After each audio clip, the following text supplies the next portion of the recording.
আসসালামু আলাইকুম। আমাদের খামারের মাছ নিধন করা হচ্ছে। আমরা আজকে মাছ ধরে আমাদের সমস্ত মাছগুলো বিক্রি করে দিব। যার যতটুকু প্রয়োজন চলে আসবেন বাগানবাড়ি রায়ান রিদওয়ান এগ্রো ফার্মে। এটাই হচ্ছে আমাদের শেষ মাছ চাষ।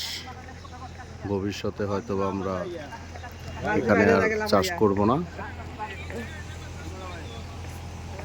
সবাই দোয়া রাখবেন আমাদের জন্য।